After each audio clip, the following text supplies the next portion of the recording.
Until now, ThoughtSlime videos have only interpreted the world in various ways. The point is to change it. This week we're going to be doing something a little different. We're going to focus on revolutionary strategy, direct action, and anarchist praxis for an entire month, except for the last week of the month, which will be a Halloween special. So get ready for Seditious September! Breaking the law, breaking the law, breaking the law, breaking the law.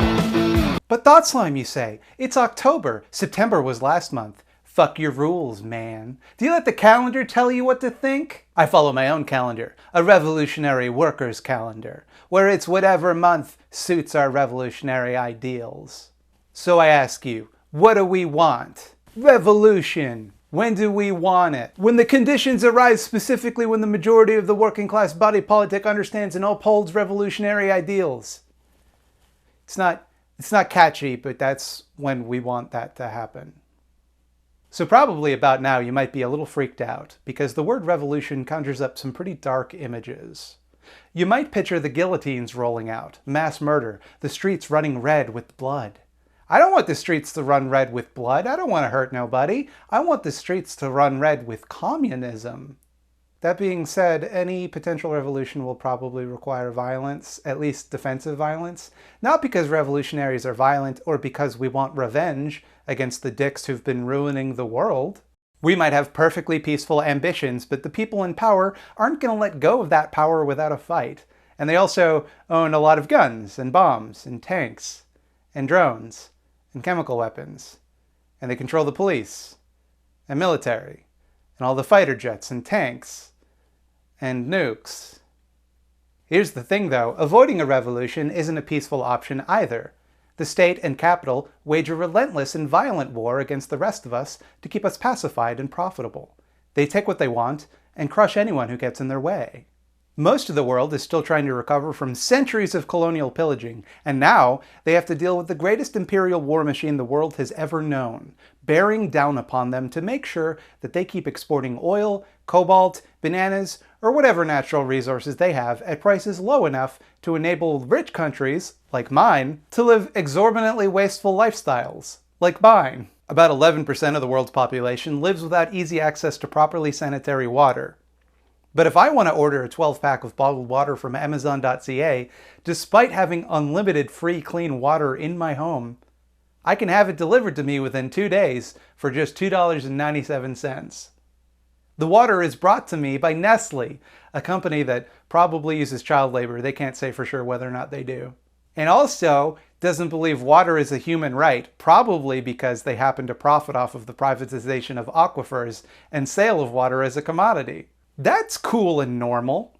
In the United States, there are about 6 vacant homes for every homeless person. The only reason that anyone is homeless is because the state enforces an economic system that prioritizes someone's right to own unlimited homes and accumulate limitless wealth over someone else's right to have a roof over their head, to survive a cold winter's night. And lest you think we're coming for your beach house or whatever, you ought to know that most vacant homes are the result of foreclosure, meaning they're left to rot by banks because whoever lived in them couldn't pay up. Heaven forbid we take away houses from some rich asshole and give it to somebody who might literally die without it. But the bank can throw you out of your home the second you stop paying them whatever extortionate price they've decided is fair. Truth is, every single person that dies of exposure on the street, every single person that starves to death when supermarkets are throwing out a third of their perfectly fine food, every single person that dies from infection caused by unsanitary water, every single person that succumbs to illness because they couldn't afford treatment, have all been murdered. Murder is the status quo. We could easily provide adequate food, water, shelter, and clothing to every single person on Earth with the resources we currently possess. But we don't. Because withholding those things lets enormous multinational corporations make billions from our suffering. Aha! Thought slime, you might say. I read some bullshit by Steven Pinker. Actually, everything is getting way better. Way fewer people are poor now. The World Bank says only 10% of people are living below the poverty line, the lowest number in human history. Obviously, capitalism is pulling people out of poverty, you little commie ingrate. And you know how they arrived at that number? They decided that anyone that lived above the international poverty line, which they also decided was $1.90 US a day, wasn't living in poverty. Globally speaking, they're not poor. So if you make $694 a year, according to the World Bank, you're not poor. Tell me, does your monthly budget consist of more than $58.90? The World Bank itself has suggested raising the number to $5.50 US a day, roughly $2,000 a year, $170 a month. Now, if we use this still depressingly small figure, more than half of the global population lives below the poverty line. Hey, you know what else is weird? Roughly 1% of the population owns half of the wealth on the planet, so half of the people on the planet are impoverished, and half of the world's money belongs to a few people. Weird coincidence, don't you think? No matter what numbers they cook up to convince you otherwise, the existence of rich people and massive wealth requires the existence of poor people and exploitation. That wealth doesn't come from nowhere. They didn't build it, like they'd have you believe. They took it from someone else. As the saying goes, every time someone gets a dollar they didn't work for, someone else works for a dollar they didn't get. In the face of this enormous cruelty, this completely arbitrary waste of human life, the bloodshed necessary to end it seems kind of trivial. But no violence is trivial. Nobody should get hurt. Why do any violence? Why not just reform the government bit by bit? And that way we don't have to worry about all this messy revolutionary business. Wouldn't that be better? Wouldn't that result in fewer people getting hurt?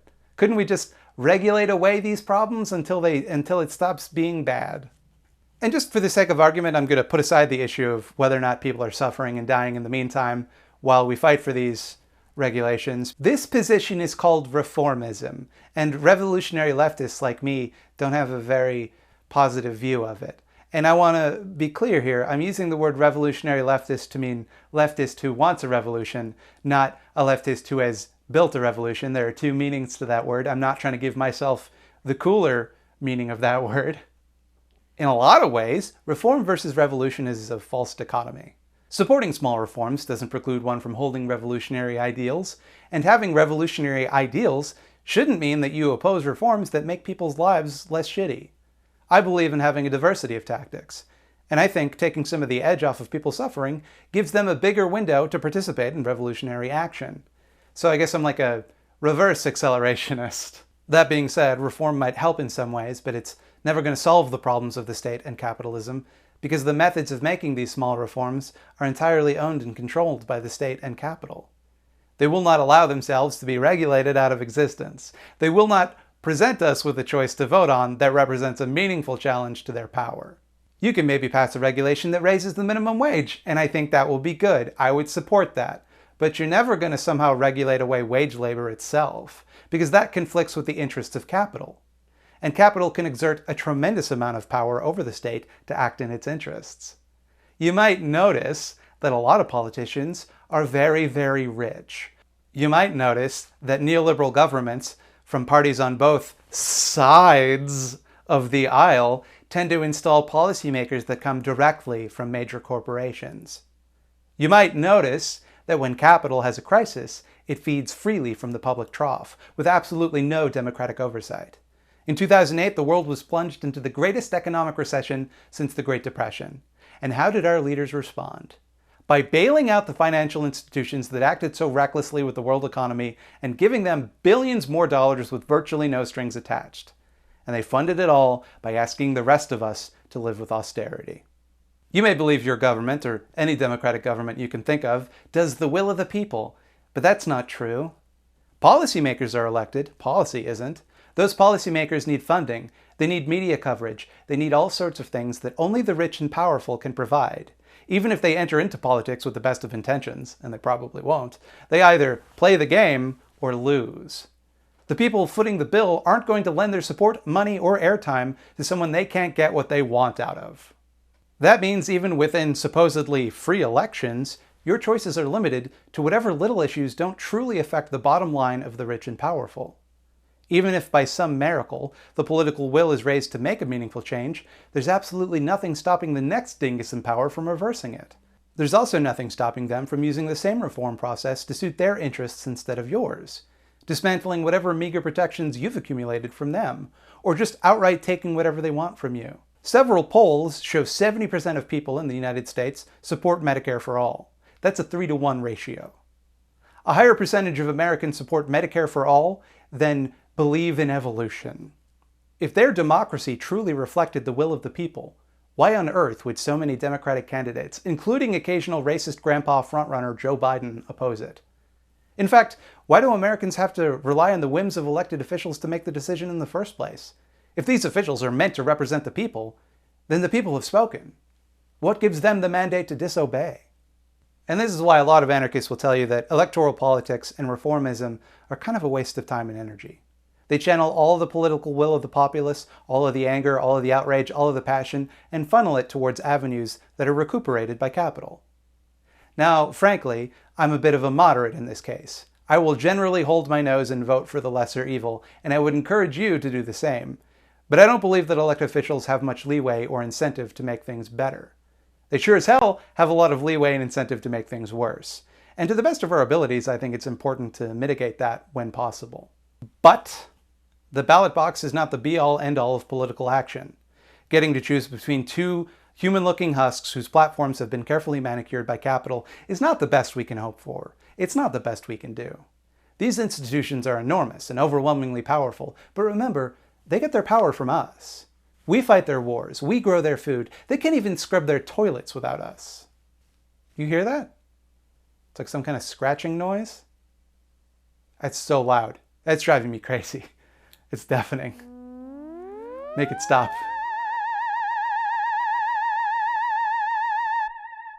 Hello and welcome to the Eyeball Zone. I come from a distant land where eyeballs reign victorious. Using the unlimited mystical power of eyeballs, I grant boons to smaller lefty projects that need attention. Now, Christopher Szabo is a pal of mine, so maybe I'm a little bit biased here, but it kind of butters my biscuits a little bit that they're putting out tons of terminally under-eyeballed videos. You want anarchist theory? They've got that. You want to chill out and talk about retro games? They got that too. You want to talk about cartoons? Sure, why not? And here in Seditious September, I can think of no better video of theirs to highlight than Organize Today, which outlines the importance of IRL real-life direct action. They outline their frustrations with the online left and echo my frustrations with myself personally. It's the exact same sentiment that inspired Seditious September in the first place. Now I can flap my mouth talking about anarchist whatchamacallits. None of that means a hot toot if we're not out there in the streets. So send your eyeballs their way and see some of their suggestions for how we can do that. Mark my words, the eyeballs will return. I have seen a grim portent, a vision of the days to come, a storm of eyeballs swallowing the land, freeing their brethren from the skulls of the unworthy. Where you're going, eyeballs don't need you to see. This is probably the question I get more than any other, aside from, hey, has anyone ever called you thought slime? Yes. Yes, they have. And it's a very frustrating question because I really don't know what people want me to say. The way that we win is by getting enough people to fight on our side. And it's the same way that any group wins a fight. As for how we get people on our side, I clearly don't know. This is me trying to do that. This is the best I can do. Oftentimes, people will ask, well, how would anarchists do this or that thing? And the answer is usually, same way it's done now, except more people will be involved in the decision-making process. How would anarchists farm? They'd put the seeds in the ground. It's the same. I don't understand the question. It's kind of a weird situation to be in because someone will ask me a very vague question, and I'll try to answer it, and then they'll get mad that I didn't go into enough detail and thus, in their mind, dodged the question. So allow me to answer about 90% of these questions categorically. To make decisions, people would vote for things. If a certain task required a supervisor or manager of some kind, that task would be assigned to a recallable delegate for as long as that was required. If the position was always required and granted some sort of unfair privilege or powers to one person, it could be rotated among a group of people. Now please, I beg of you, before you ask how a certain industry could work under anarchy, ask yourself, what is the impediment that you believe anarchist principles present to this industry? And did me saying those things already resolve that question? But since we're on the topic of revolution, I think there's one area where people get stuck on this the most: the military. How are we going to have a decentralized horizontal military? Militaries require strict obedience, discipline, and a rigidly enforced chain of command for some reason. Militaries require discipline and organization, of course. No one could dispute that. That's just common sense. And occasionally, militaries will need someone to make decisions. Allowing that person to be decided by consensus could lead to problems. So too, could letting that person be decided by fiat. It's also pretty ahistorical to suggest that militaries must be centralized to have any sort of success. You can look to centuries of indigenous resistance to colonization for examples of smaller decentralized militaries striking huge blows to larger, more powerful groups with superior firepower. And I want to be very careful when I say that. In no way am I suggesting that these groups were anarchist. I in no way claim to be part of a shared ideological lineage with indigenous freedom fighters. What I am saying is that modern-day anarchists should study and employ the tactics these groups used. And you don't even have to look backwards in history to find examples. Indigenous people are leading the way right now in the struggle against the state and capital. Look at the work of water protectors. You think there's a central command of water protectors in some smoky room somewhere where they're moving little wooden guys around on a map? But we can look to history, so I'm going to do it anyway. I'm going to read verbatim from Peter Gelderlos' Anarchy works, or rather, this pamphlet that I got that's just the part about revolution, and also is the same color as my green screen, so it's glitching out right now. Where's my face? Where'd I go? Even more impressive than the example provided by the Macnavists is the victory won by several indigenous nations in 1868. In a 2-year war, thousands of warriors from the Lakota and Cheyenne nations defeated the U.S. military and destroyed several army forts during what became known as Red Cloud's War. In 1866, the Lakota met with U.S. government at Fort Laramie because the latter wanted permission to build a military trail through the Powder River country to facilitate the influx of white settlers who were seeking gold. During the negotiations, it became apparent that the U.S. government had already started the process of building military forts along this trail, without even having secured permission for the trail itself. The Lakota war chief Red Cloud promised to resist any white attempts to occupy the area. Nonetheless, in the summer of 1866, the U.S. military began sending more troops to the region and constructing new forts. In the summer of 1867, U.S. troops with new repeating rifles fought the Lakota to a standstill in 2 battles, but failed to carry out any successful offensives. In the end, they asked for peace talks, which Red Cloud said he would only grant if the new military forts were abandoned. The U.S. government agreed. In the peace talks, they recognized the rights of the Lakota to the Black Hills and Powder River country, a huge area currently occupied by the states of North Dakota, South Dakota, and Montana. During the war, the Lakota and Cheyenne organized without coercion or military discipline. But contrary to typical dichotomies, the relative lack of hierarchy did not hamper their ability for organization. On the contrary, they held together during a brutal war on the basis of a collective, self-motivated discipline, varying forms of organization. In a Western army, the most important unit is the military police, or the officer who walks behind the troops, pistol-loaded, and ready to shoot anyone who turns and runs. The Lakota and Cheyenne had no need for discipline imposed from above. They were fighting to defend their land and their way of life, in groups bound by kinship and affinity. Some fighting groups were structured with a chain of command, while others operated in a more collective fashion, but all of them voluntarily rallied around individuals with the best organizational abilities, spiritual power, and combat experience. These war chiefs did not control those who followed them so much as inspire them. When morale was low or a fight looked hopeless, groups of warriors often went home, and they were always free to do so. If a chief declared war, he had to go, but no one else did. A leader who could not convince anyone to follow him to a war was engaging in an embarrassing and even suicidal venture. In contrast, politicians and generals in Western society frequently start unpopular wars, and they are never the ones to suffer the consequences. Lots of people will look over the history of anarchist revolutions, see them get crushed, and conclude that they were crushed because they didn't have sufficiently hierarchical militaries or whatever. I would argue that these revolutions failed in spite of the advantages of their organizational methods, not because of them. I think the numerous accomplishments of groups like the Macnavists, Revolutionary Catalonia, the Zapatistas, or even non-anarchist or libertarian socialist groups, such as the Haudenosaunee Confederacy, demonstrate the resiliency of decentralized militaries even in the face of overwhelming odds. Even if most of them were eventually defeated, it wasn't because their tactics were bad. Being decentralized allows the military to be more flexible, to keep fighting even when parts of it are destroyed, to not have to worry about its command structure being knocked out, because it doesn't take orders from a centralized body that is easy to capture or destroy.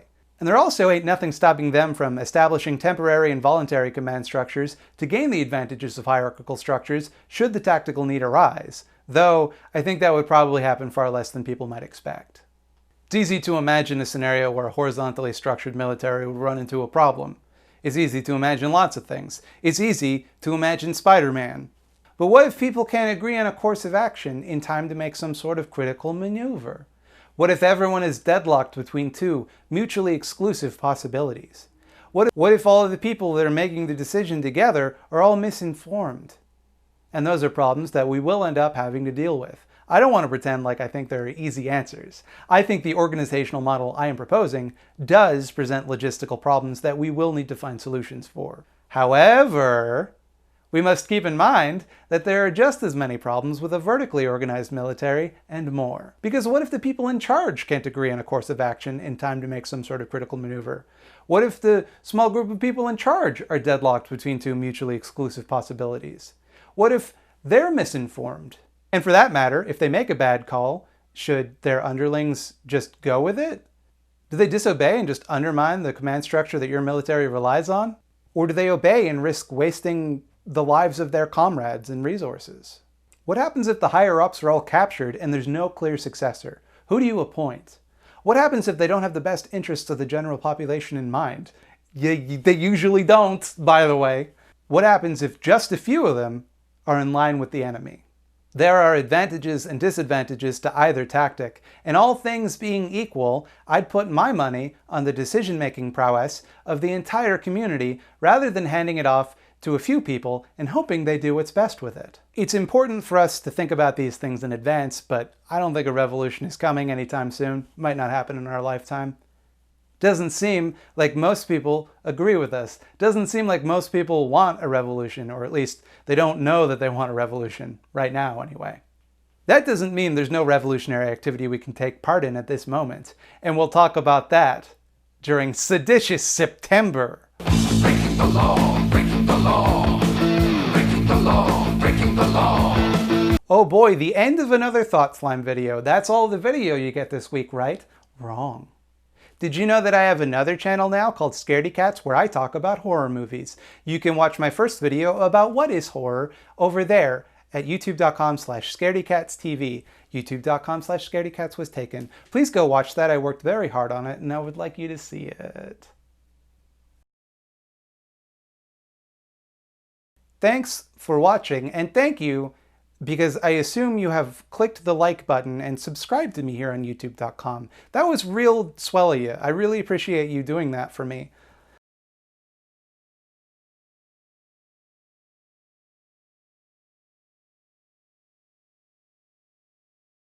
Hey, not to be a bother, but did you know that I have a Patreon at patreon.com/thoughtslime? That's where people go to give me money to keep these videos coming. I recently doubled my workload. That's got to be worth something. All of these drawings, that's people that gave me some money. You can also get a little Thought Slime paper toy.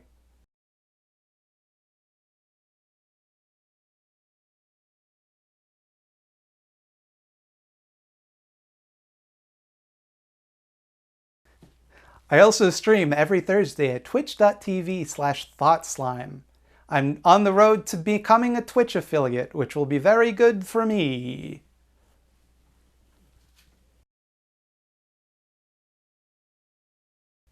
This week we're playing only spooky games over at Twitch, because in addition to being Seditious September, it's also Spooktober, the spooky month of Halloween.